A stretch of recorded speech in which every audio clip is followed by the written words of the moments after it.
And joining us now with more on the latest developments in Gaza and on the northern border is Brigadier General in the Reserves, Professor Jacob Nagel, a senior fellow at the Foundation for Defense of Democracies and former National Security Advisor to PM Netanyahu. Thank you for joining us. Thank you and good afternoon and Chag Sameach. Chag Sameach. Now, jumping in, Gaza is the main front. We're on day 67 of the war.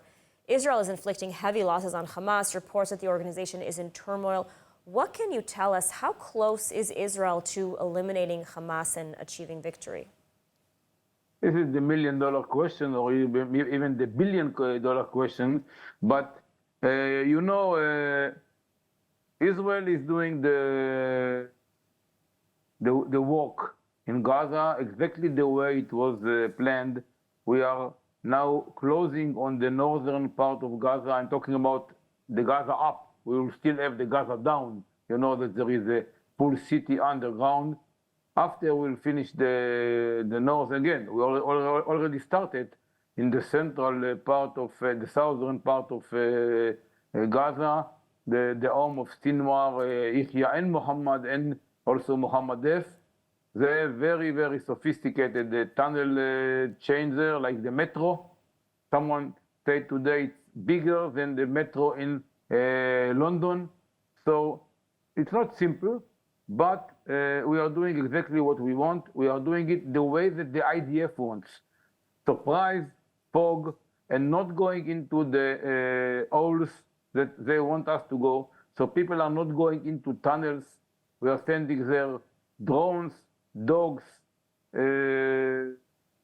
some other means, and only if and after we know that the tunnel is empty, we can go in. And of course, if we will know that there are hostages in those tunnels, and unfortunately there are hostages in the tunnels in the Khan Yunis. So I'm sure that Yahya, Sinwar, and his brother and Muhammad F are hearing now the sounds of the tanks above them and the footsteps of the IDF soldiers. Now we are in a multi-front war. As well, I want to stop you. I want to stop you for 1 second. I want to get to the multi-front war in just a second. But you mentioned the hostages. Okay. You mentioned the hostages, and I want to ask because there are reports that Israel is willing to return to negotiations now for another operational pause in exchange for more hostages. So how would another pause potentially affect the fighting and the momentum that we've gained now?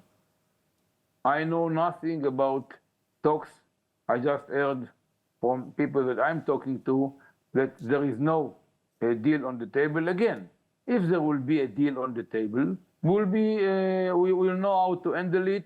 If the Hamas will not play games again and will go across the agreements. For example, now in the last one, they broke the agreement and they didn't give us the last 16, 17 women and children that they still have. Maybe they have their own reasons. Now, I don't think there will be a deal in the coming week. I hope we will have a lot of progress in Khan Yunis before we will sit and talk. And again, if there will be a deal that gives us the hostages, we have 3 goals of this war.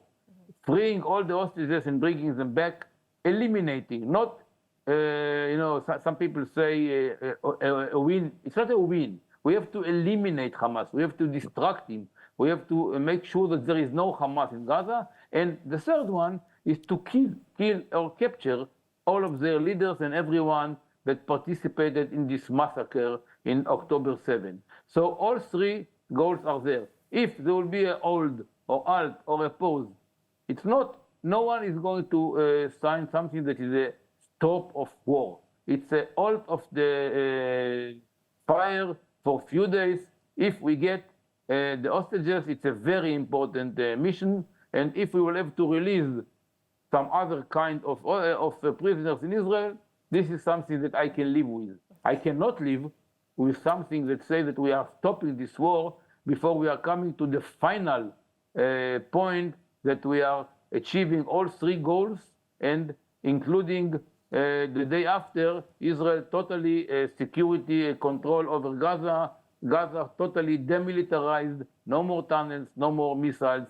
Even the borders between us and Egypt should be closed, no tunnels, no smuggling of ammunition. Now we have also, as you mentioned before, the other the front. northern We have front, the northern part. absolutely. So what are we seeing there? And we have the Houthis. Let's start with the Houthis. It's much shorter. Okay. I think that what the Houthis is doing now, it's time for the United States to understand, because it's 70-80% Iran. It's not Houthi.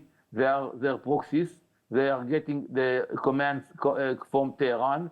And it's time for the United States to understand that you cannot do arrangements or agreements with the Iranians, only force. The Houthis problem, closing the Red Sea ships transport way, it's something that is not an Israeli problem, it's the world problem, and the United States and a coalition should deal.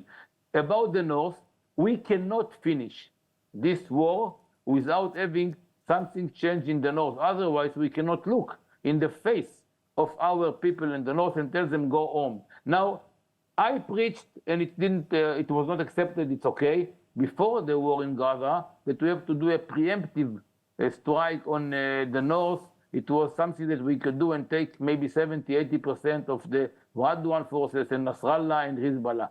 It's not time to do now preemptive.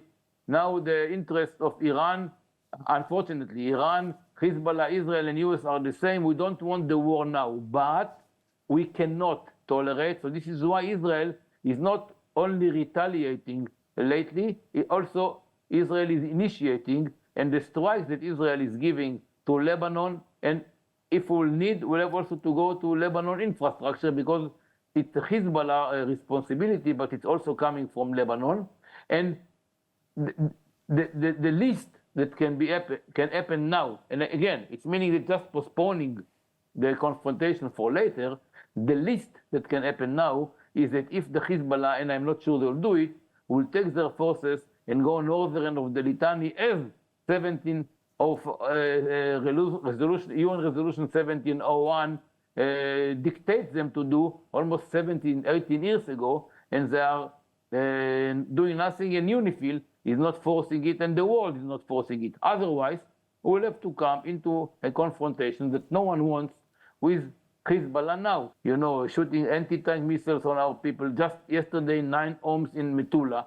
I think that El Khiyam, the place that shot these missiles, the first row of homes in Al Khiyam should be destroyed by the Israelis.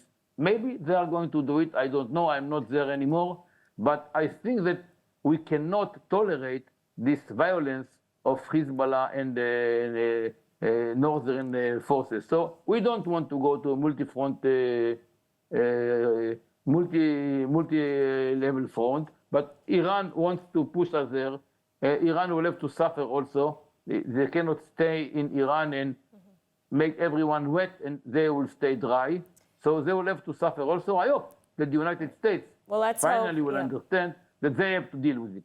Let's hope that we can reach a diplomatic solution.